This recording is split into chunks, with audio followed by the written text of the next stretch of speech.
Right. Maybe we could start by saying one of the themes of this was the Scottish common sense tradition, and George Davies' writing has been focused on the role of philosophy in education and the way in which what philosophy used to be seen as an essential educational tool. Anyone who was educated to the extremes was meant to, it was seen as a tool in the same way as literacy or numeracy was. You can literate, numerate. And philosophy was seen as central to discussions about town planning, about sewage systems, about literature, science, and so on, instead of what it now is as a specialist subject, one among a number of disciplines, sort of like geology, only about something else. And I wonder if what you thought about this position, about that tradition. About the tradition.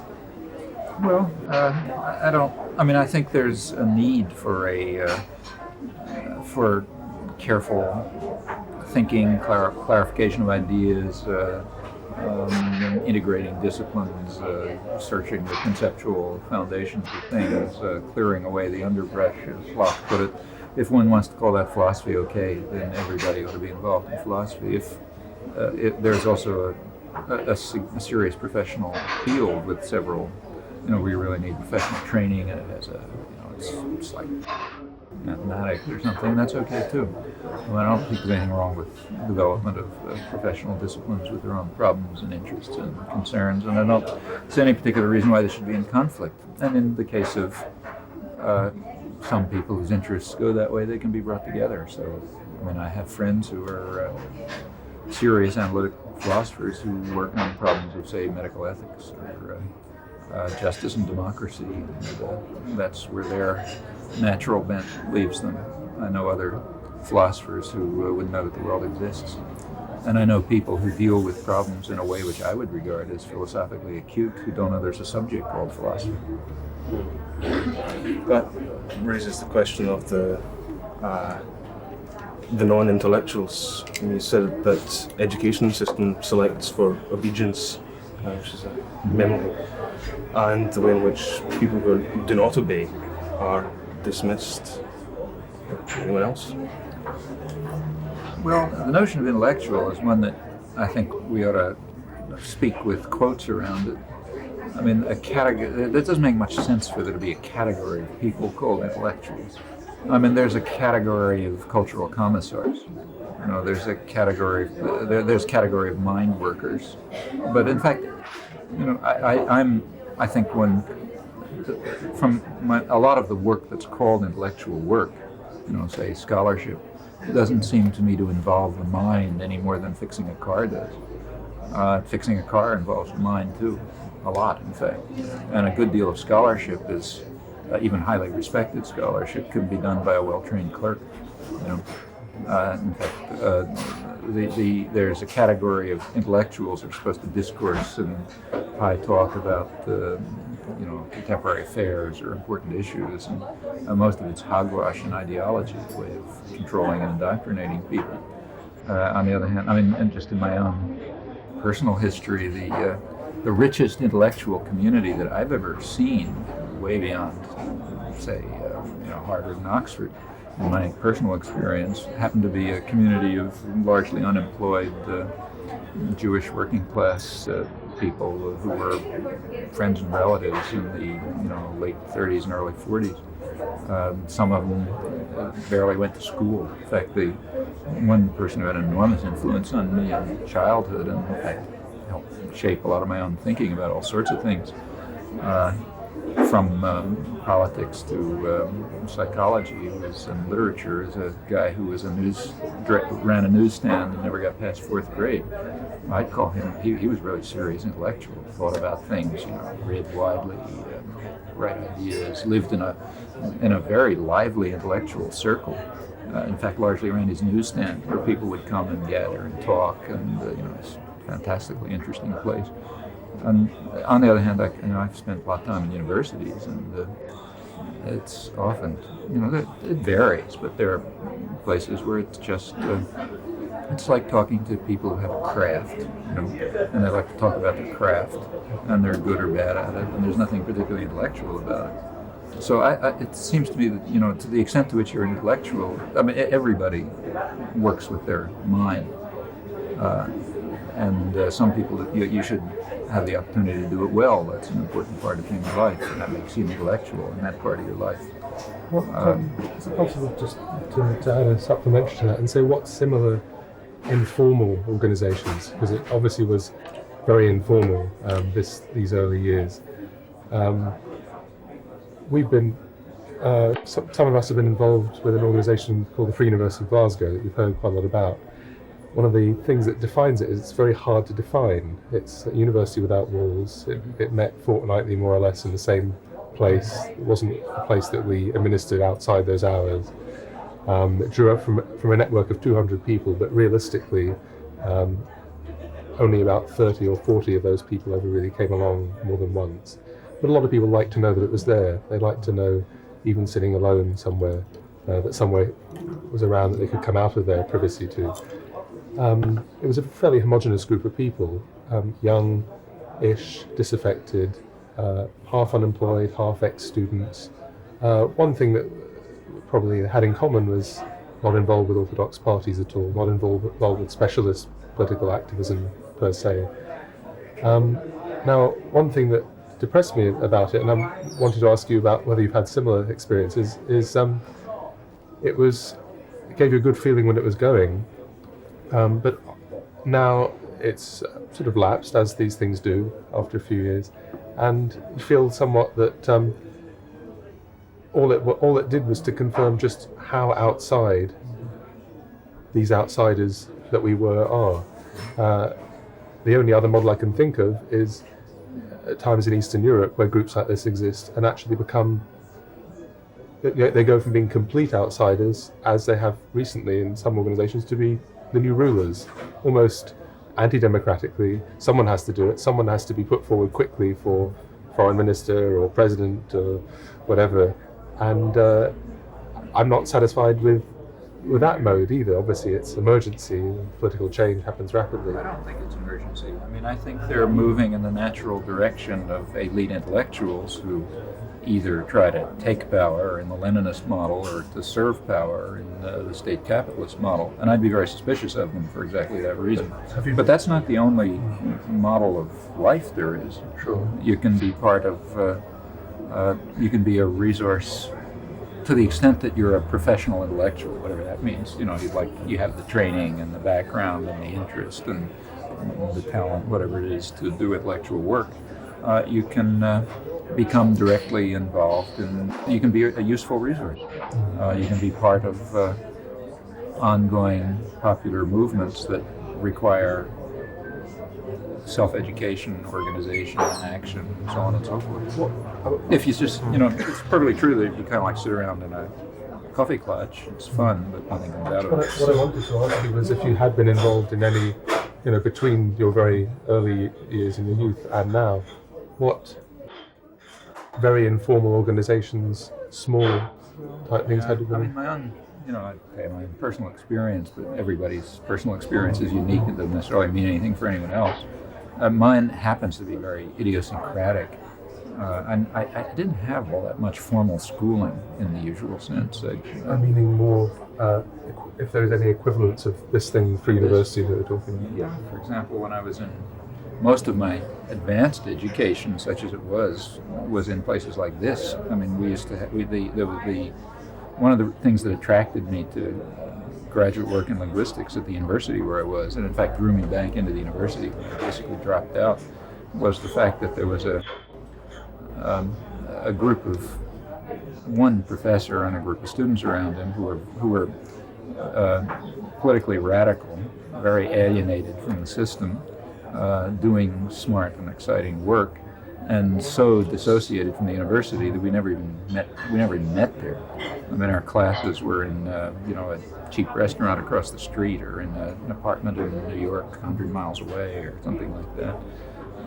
And people came together who had similar interests and concerns. Were they products of the same environment, like obviously Yiddish, become Well, some were. Some weren't. Jewish radical? One guy was the son of a rich wasp steel mill owner, Well, and exception. another one. Some came from similar background, similar to mine, it kind of does- Jewish radical background. It does strike me that one of the strands that maybe Peter wasn't noting was that we did have in the Free University there have been residual elements of Glasgow anarchism of the 40s, the sort of which is perhaps the last strand in this country of the self-educative radicalism, which I think by the sounds of things in America, that was the last strand to disappear. Well, in the as late as the mid 1940s, there was a pretty lively working class culture in places like New York, for instance. It was partly based on Jewish working class, but partly other, and a lot of it was—it's the kind of background that I was talking about before, and a lot of it was around the Communist Party. It wasn't all libertarian by any means. The Communist Party in those days, I felt since 12 years old that they had totally insane ideas about everything, but they also offered they did offer something. I mean, they offered an alternative form of life, It wasn't just a party that you went to for meetings. It was everything from picnics to where you spent your summer to who you went to a concert with to where, what you'd worked together or what meeting you organized for the next week. I mean, it was simply an alternative life, and it was a rich life in many ways. I mean, the Stalinist part was a kind of a crazy periphery, but most of the people, although they mouthed the slogans, I don't think they even cared much about them. I mean, what they cared about was the problems of workers and the problems of. They were about the only group that was fighting for civil rights at the time, and very courageously. It was a lot harder then than it became in that, decades later. And there were intellectual interests. I mean, there was talk about the Budapest String Quartet, and they were interested in the arts. I mean, they were interested in modern art. People were reading Freud and Steckel and arguing about that and so on. As I say, a lot of them were not educated. Some of them sort of retreated into art criticism, didn't they? Some did. Well, those were the ones who went on to become sort of, professional intellectuals, the Meyer Shapiros and so on. But I'm talking about people some of whom barely went to school. Some of them may have graduated from high school, some not. Seamstresses, shop boys, newsstand operators, mostly unemployed, in fact, because this was the late 30s. And and there were also schools. There were working class schools in those days, as there have been in England for many years. I don't know about Scotland, but at least I know that, some of the colleges actually grew out of and there were journals, and it was simply a lively alternative culture, which had a lot of cultural richness to it, a lot of self-education, a lot of activism. And one of the great achievements of the class war that's been conducted by the business classes, who are very class conscious, is that they've destroyed it. I don't know anything much about Scotland, but in England at least, maybe here too, there were even working class newspapers, and big ones and important ones until the 1960s. Daily Herald, for example. Do you see much of a sort of reciprocal class consciousness in America today? Reciprocal? There's only one kind of class consciousness in America. The business are very aware of this class division. I mean, you've said before over the last couple of days that most people are well aware are disaffected, they vote for a president, but are well aware this is actually going to change nothing. Yeah. That unions are not there to protect their rights. Well, they're not even there. So, I mean, is there any form of oppositional culture or this awareness? Oppositional culture? In America today? There is, but it's not a class-based oppositional culture. So, for example, a lot of take say the solidarity movements, third world solidarity movements, which are quite important and pretty impressive. There's a real sort of internationalism that developed, a kind of a courageous, voluntarist internationalism, and people know a lot. They work hard. They do courageous things. Say Witnesses for Peace, who go and live in Nicaraguan villages and so on. That's a lot of that's middle class Christian religious. You go to towns in central Kansas or something, and you're meeting relatively educated middle-class people, many of them very religious, working around the church. They have a kind of a libertarian consciousness in a vague way, but they don't think about problems of class struggle or taking over the economic levers of society. It's just a different sort of thing. Some do, but many don't. On the other hand, there's very little coming out of. There are sectors of the working class that retain some sense of working class solidarity, but not much. Some of the main strikes recently, one of the big strikes recently was the pilot strike. And the pilots are guys who make $60,000 a year, I suppose, or something like that. Virginia coalfields in the summer, wasn't it? The Virginia coalfields in the summer. Yeah, that's interesting. There are major minor strikes going on, just maybe verging on a settlement. No, it's been going on for a long time, and those are really important. They're the main strike since the 1930s in many ways. The first time since the 1930s that there have been sit-ins in the mines. And sit-ins are a radical step. They're a step just short of understanding that you don't need bosses. The next step after sitting in is saying, well, okay, we'll produce too, so that, hell with the rest of them. It was all a structure that we didn't need. And that's exactly why sit-ins have always been so terrifying to owners and investors. They know that that they're beginning to lose the mythological control over the workforce when people start sitting in. That happened for the first time since the 1930s. It had a lot of it was all very repressive and brutal, much worse than anything that happened in Siberia at similar periods, and nobody knows about it. Yeah. It was virtually censored out of the media. It even got to the point where one of the mine worker leaders ran as a write-in candidate for, I think, the Virginia legislature, and he ran against one of the judges who had been basically working for them, sort of slapping them down with huge fines and that kind of thing. And he ran on a write-in vote, which is just unheard of. Nobody ever wins by coming in outside the. As if I said I'm going to run in the next election, and ask people to vote for me, and I won. Even that didn't even make the newspaper. There is again a class consciousness on the part of elite groups. They know you're not supposed to let people know about this. But you can have a lot of stuff about this miners' strike in Siberia. Big excitement about solidarity in Poland, and when Walensa shows up, Congress is delighted. There's a real worker here, and the press is all excited. Boy, look at this electrician and so on. Not an American worker, certainly not an activist one, because that's too dangerous. That might give people ideas. And there's been a quite successful demolition of working class solidarity and consciousness over the last, since the late 30s. And it's pretty self-conscious. You look back at the business literature, the public relations literature, they knew exactly what they were doing. You read the documents from their own documents from the late 30s, they are saying that the organized power of the masses is a tremendous threat to the viability of capitalism. It's all kind of vulgar Marxists. They're the only real Marxists in the United States, are businessmen. And not sophisticated, just sort of intuitive Marxism, except they're on the opposite side, the same terminology, General same rhetoric.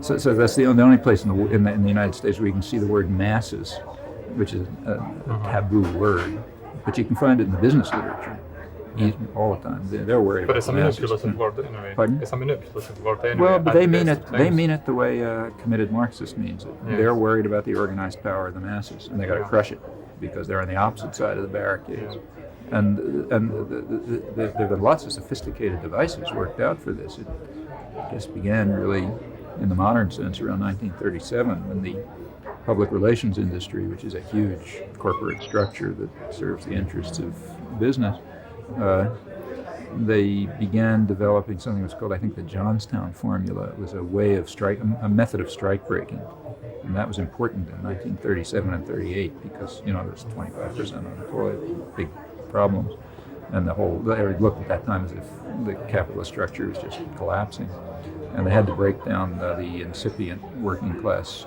movements that were beginning to become quite powerful, and they developed a method of sort of turning the public against the strikers, that kind of thing, like was done here during, the miners' strike and stuff. And all of that was worked out with a lot of care, a lot of sophistication, a lot of money went behind it. And over years and years, partially because of the treachery of the trade union bureaucracy, which basically cooperated, they succeeded. So, for example, by now, you can see it in little things like, like when I was a kid, say, well, the fact that you didn't cross a picket line was like you didn't steal the money from a beggar, There wasn't anything to argue about. You don't steal money from a beggar, you don't cross a picket line. That's what it means to be a moral human being. People who are, say, my equivalent today, students, dissident students, they have no sense of that.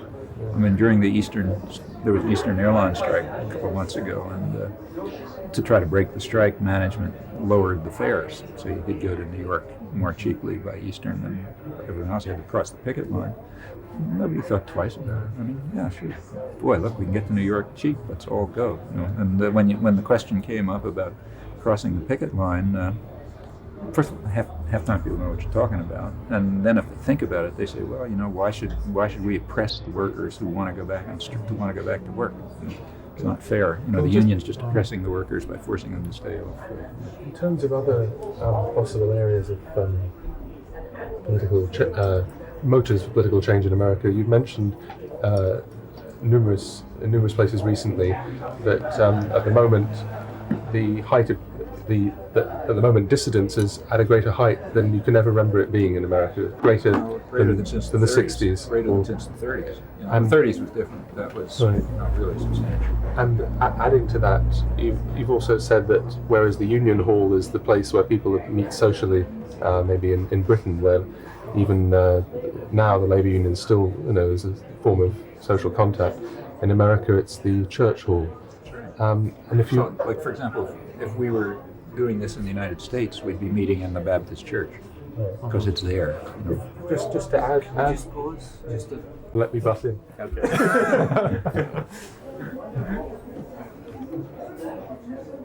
Okay.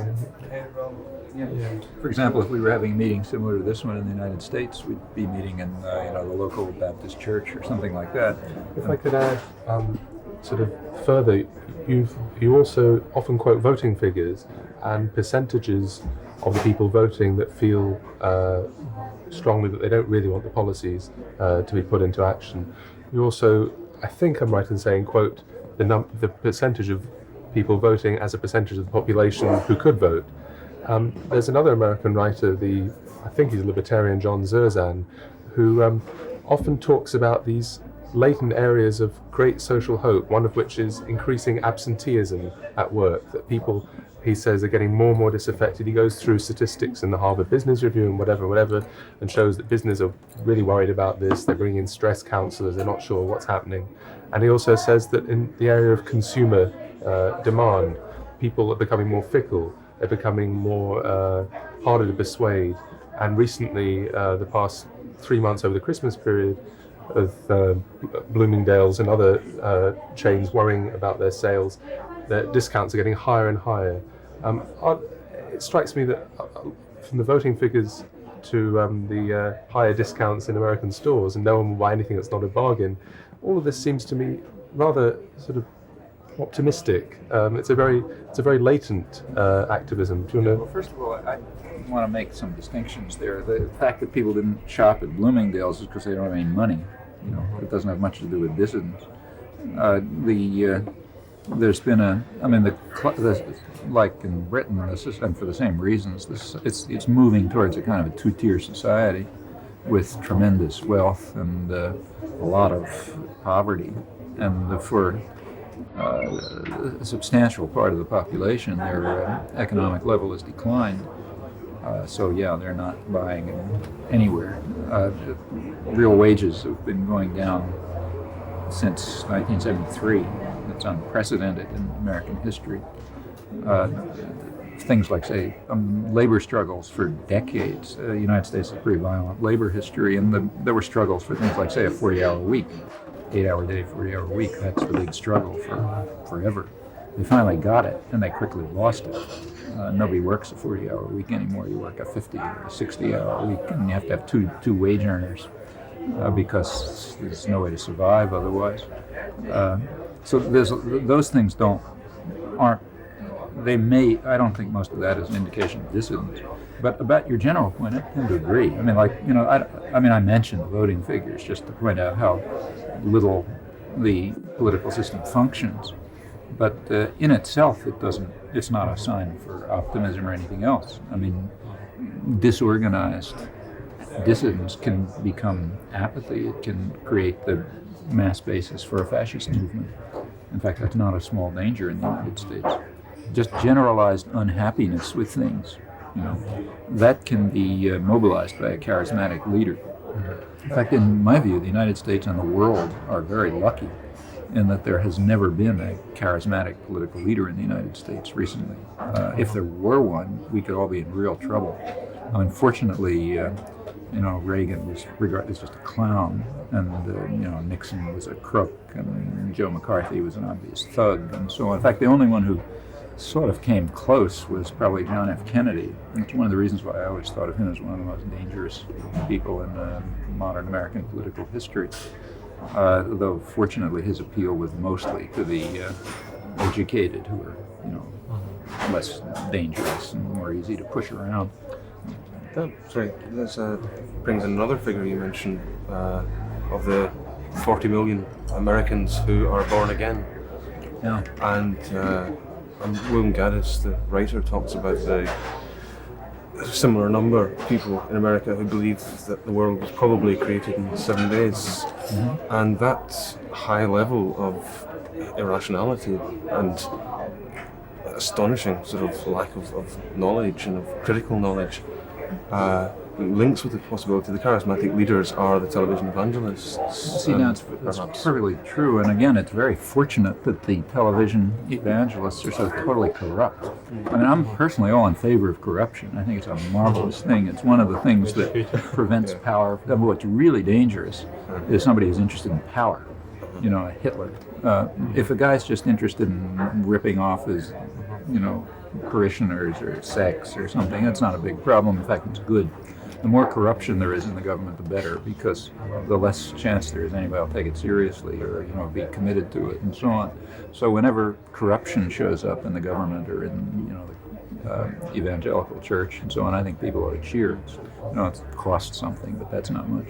But if suppose somebody comes along who's not interested in building himself a palace, by ripping off the people who turn on the tube, or sex or something like that. Suppose somebody comes along who really wants power. Oh, they've got a constituency just waiting for them. They have a constituency of disaffected people who think that the world isn't treating them right, and they don't exactly know why, but it's because of somebody who's, doing homosexuals or Jews or blacks or whatever. If somebody can come along and mobilize that, then the country's in trouble, and because it's a powerful country, the world's in trouble. Now, fortunately, that hasn't happened. Fortunately, they're all gangsters, and transparent gangsters, and that's good. No charismatic church leader is going to be able to appeal to all Americans because of race, are they? Well, that's one of the things. When you have 40 million born again claiming that they're born again, you got a big. That's a third of the adult population right there. But the race dynamic isn't discussed in that, and that's where the real crisis in American unity is. That's the problem, and it's. The racial distribution is a tricky one. It means black, Hispanic.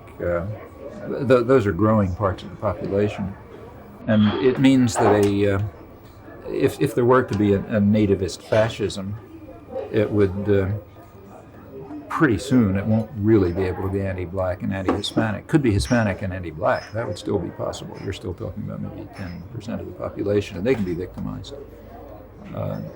It's hard, because it's a mixed population. One of the big problems in the United States, from the point of view of business even, is that because of the demographic facts, the ones you're talking about, the new, I think of something like about half, I guess, of the new jobs coming online in the next decade or so are going to have to be filled by blacks and Hispanics.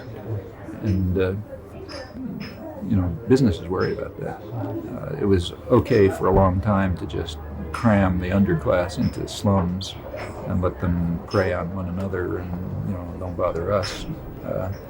But if they have to be the skilled workers and the junior managers and so on, you're just going to have to create an educational and a welfare system for them and bring them into the working society. And in fact, now corporate executives are beginning to talk about our internal third world and the problems that it causes. And that's no joke. I mean, if you take, say, a city like Boston, which is, relatively wealthy city and culturally advanced and industrial, modern, high-tech industry and all that sort of thing. If you go to the black ghettos in Boston and you look at the character of life, or even the statistics, infant mortality, life expectancy, and so on, it's straight third world, straight out of the third world, and much worse than places like Cuba, let's say. Although this is a rich society. And we have our internal third world. That's okay if the people are really superfluous, if they're just a pain in the neck and you stick them in jail or let them have drugs or kill each other or something like that. But if you're going to rely on them to, if they're the workforce you're trying to reproduce, then you're in trouble. In fact, I think it's a little bit like the dynamics that are leading American business have led American business to oppose apartheid. They came to recognize some time back that the black population in South Africa is going to have to be the exploited workforce. And it's no longer just an extractive economy where you send guys down into the mines and they slave away for a couple of years and they die and you replace them with something else. Now you're going to need them. You're going to need them to be trained and obedient and to understand orders and be able to give orders and that kind of thing. And that means that's not consistent with apartheid. And it's not consistent with third world conditions. And even in places like MIT, you can see it. I mean, the incoming students are, I don't know the percentages, but a substantial number, much more than before, are black and Hispanic. By extension, what's your attitude to the rhetoric of the drugs war? Well, the drug war is a Do you see that as purely a question of the relationship between the United States and South America, or more the United States and its internal development vis-a-vis the various racial groups? Well, you take a look. The drug war was essentially a fraud. I mean, there's a drug problem. It's not a trivial problem. It's a serious problem. But the drug war has virtually nothing to do with it. The drug war was very carefully designed to avoid the problem and to attack the usual victims, the poor. And the drug war is aimed at the poor at home and the poor abroad. So you take a look at the actual measures in the drug war, and it's against Peruvian peasants who are producing coca for a very good reason. The United States rammed an agro-export model down their throats because you want them to buy cheap and subsidized American food. The United States has talks free enterprise, it's very protectionist, and things like food for peace and all this kind of stuff. These are subsidies, public subsidies to the agro-export business in the United States. So you want to ram cheap food down the throats of the third world people so they can't produce subsistence crops. And then you want them to produce specialty crops for the benefit of the agricultural importers and the agro-export business again. Well, peasants have brains if they can't produce subsistence crops because they're being undercut by subsidized American produce, and they're told to produce asparagus and broccoli for the yuppie markets. They can do the arithmetic and figure out they make more money producing coca. It's easier, they're much more profitable if they're going to do that. And since the way to stop them is to defoliate their fields and send the army out after them and so on. That's half the drug war. The other half of the drug war is aimed against the ghettos. So I think about 3/4 of the money in the so-called drug war is for jails and law enforcement. And the thing that gets people hysterical is crack peddlers. In fact, even the symbolism of it is sometimes just comical. For example, when Bush... The White House. You saw that thing? I know they reported that here, but there was, that story about the crack peddler. Well, they had to... When Bush made this big, emotional speech about how awful, initially setting off the drug war, the White House PR guys figured that a good way to start it would be for him to say over national television that it's so bad that they're even selling crack right across the street from the White House in Lafayette Park. That's how bad it is. So about 24 hours before the speech, the orders went down to the Justice Department to find some crack seller selling crack across from the White House and buy it, so then the president could hold, a white bag in his hand when he's making this dramatic announcement. Well, it was a problem. Nobody sells crack across from the White House. So they had to send their guys into the ghetto to find some kid, black kid who peddles drugs, and convince him to go to Lafayette Park so some agent, Justice Department agent could buy crack from him, and then the president could make the speech. So they did, and then it turned into a comic opera. They found some drug seller in the black ghetto, and they told him they wanted to go to the White House the next day. So the first thing he did is ask him, "What's the White House?" You know where that was. And finally they explained to him where the White House was, and then he's supposed to come there at a certain hour so that the federal agent could buy drugs from him. And he couldn't find his way, he got lost or something, so they had to send somebody after him to take him. And it kind of went on like that. The whole thing was a propaganda setup. But they do go after crack sellers in the street. They'll go after a 12-year-old kid who's selling crack in the streets. It's striking to see who they don't go after. For example, they don't go after money launderers. And if you're really interested in stopping drugs, you'll go after the people who launder the money. But the trouble is that's banks. And that's big, rich bankers. And they're the guys who are making the social policies. Obviously, you don't go after them. And they're very easy to check because there are federal laws that require large deposits to be identified. Deposits over $10,000 have to be identified. And that means if there's a sudden change in deposits, you monitor it very fast.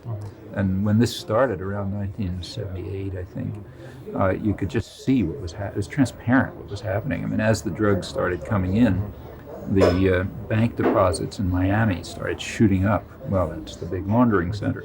And then shortly after that, the banks in Los Angeles started shooting up. Now, there was actually a federal task force at the time in the Justice Department, a very small one, but there was actually, some of this was exposed in the press, and it kind of embarrassed the government. So they set up a small operation in the Justice Department to go after the money launderers. And they're lawyers and prosecutors. They're serious. They're professionals. They do their jobs. They tried to get started, and they started doing it. And the program was stopped. And it was stopped by George Bush, who was the drug czar for the Reagan administration. And it was stopped because that's not the way you play the game. You don't go after the rich bankers, which might stop drugs, but you go after the kid in the ghetto, because what you want to do is use the drug war to control people. Now, it's the same in Panama. Let's take, say, Panama. Noriega's involved in the drug racket, but who are we putting in power? I mean, we're putting in power the bankers. Back in 1983 already, a congressional committee, Senate investigating committee, identified the Panamanian banks as the main center for money laundering for the drug trade. Okay, that's who we're putting back in power, because nobody cares about the drug war. And in fact, the main purpose of the drug war, I think, was to find an alternative to the Russians. Yes. I mean, for all these years you had the Russians around, so if you wanted to invade Grenada or something, you'd say, okay, the Russians are attacking us. But, that's just even the imagination of the State Department doesn't reach that far. You got to have some threat, and the drug, meddling cartel is terrific. Can we come to the question? There's something you said earlier on around the tape term, where any attempt at opposition organised within the USA would be inevitably around the Baptist Church. Now, similarly, the processes that we've seen in Eastern Europe have, to a degree that obviously disturbs those of us that would rather it wasn't so, have taken place around Protestant churches, Catholic churches in various states, where the erasure of anything outside the totalising power, obviously, has meant that these were the only centres that people could go around, but they seem to have been a genuine centre of a moral opposition, such as you would think. Well, moral opposition is a little exaggerated in that case, in my view. I mean, these are people, you have to admire their courage. I'm glad they're doing what they're doing, but they're pursuing self-interest. These are basically middle-class opposition groups that don't want to be run by a foreign power. They want to run it themselves. And that's not to be confused with peasant self-help groups in Guatemala by any means. They're not trying to change society, they're trying to take it over. But equally, if you take the Polish example, for example, somebody who wanted to get on in the old state of affairs could have joined the party and as part of the sinecure or whatever, and instead various people chose, you can go and meet people who chose very much to stay outside this, who don't drink vodka because it's to do with the state, things like that. There was a very I'm not trying to demean it, and a lot of them were very courageous and so on, but that's a middle-class opposition largely that wanted the Russians out of the hair and wanted a very oppressive system demolished so that it could be turned into our kind of oppressive system, which is a big step forward. You know, it's a big step forward to have a capitalist democracy instead of a stagnant totalitarian state. But I think it's not more than that for the most part. This is where what I was saying earlier on comes into play, which is the concept that you were putting forward was very much that of the radical Democrats versus the powers that be. Now, I think what we've seen in Poland, say, over the last 8 or 9 years has been a certain current of radical democracy which had made union with the workers through organisations like Karl, shift itself away from general democracy to activist democracy and laterally to this pursuit of a political power, which now it's as if the radical democratic has been played out and what is left now is going to be people up against the factory owners. Again. Well, I think what Poland is doing is moving towards becoming Mexico. It's becoming a third world. The West definitely wants to push it in that direction, and the leadership is apparently quite happy with that. So the burden of change in Poland is being imposed on the poor and the working class. Poland's following IMF rules, and solidarity, I don't think is what it was. The membership is way down, and I think a good deal of work. I wouldn't be surprised if pretty soon you're going to see strikes in the steelworks against solidarity, because it became a mechanism to turn Poland into an exploitable part of the third world. Now the West is very happy with it. I mean, the West wants other countries, like the West wants third world countries to follow capitalist principles. And the reason is that you can't possibly develop that way, and you're easily exploited. The West would never accept capitalist principles for itself, never has in its past, wouldn't do it in the present. But for the third world, you definitely want it. You want Thatcherism, privatization, meaning the guys with the big money will win, who are the foreign investors. No subsidies, so you drive prices down and make people work harder, and they're more easily exploitable. No social solidarity, which is always a bad thing. So those kinds of models are exactly what the West wants to impose on Eastern Europe, and here they'll call it democracy. And if it's continued, it'll be like Brazil and Mexico. Now, insofar as the former Solidarity leadership is willing to play that game, they can come to Congress and everybody will applaud them. If they try to pursue, say, social democratic goals, let alone really radical ones, or they try to organize their own workforce, or they try to get, say, workers to take over factories, they're not going to be heroes in the West anymore. In fact, then we'll send in the Marines or the equivalent. We'll ask the Russians to do it if we don't do it ourselves. In a way, a conference like that today and yesterday was on this current of radical democracy, in a sense, was unproblematic because it wasn't about the struggles of a workforce which then finds itself in the situation that the Polish workforce is going to find itself in, of facing the factory bosses again. I feel that's the principle. I don't agree. I mean, at least the way I understand radical democracy, it meant an attack on any form of hierarchy and domination. Now, in the 17th century, of course, they weren't talking about factory bosses because they didn't have factory bosses. So they were talking about the lords and the gentry and the church and parliament and all these gangsters who were trying to run their lives. As time changes, the same radical democracy, the same principles, become anti-capitalist. See, in my view, classical liberalism is anti-capitalist. I mean, I think it's really been distorted to turn it into capitalism.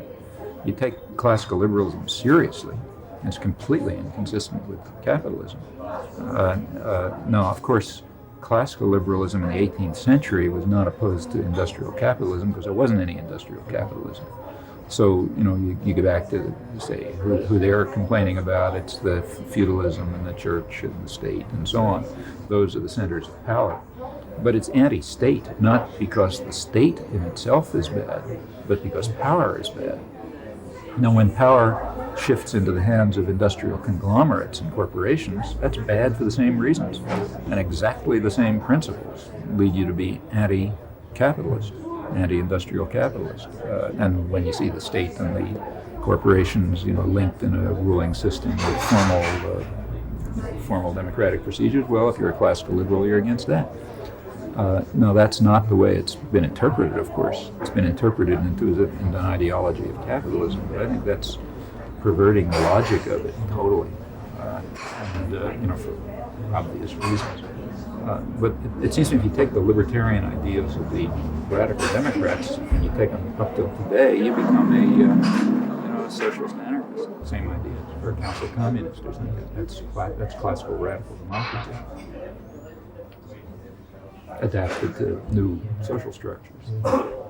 So liberalism revives as Marxism withers. Marxism is a separate sort of thing. I mean, first of all, Marxism itself, the whole idea. The body of state. Yeah, I mean, Marxism itself is a very odd idea. I mean, any set of doctrines that's identified with a single human being belongs to the theory of organized religion. I mean, anybody who says, I'm a Marxist, is saying I'm a religious nut. I mean, in the sciences, for example, nobody is an Einsteinian. I mean, it doesn't make any sense.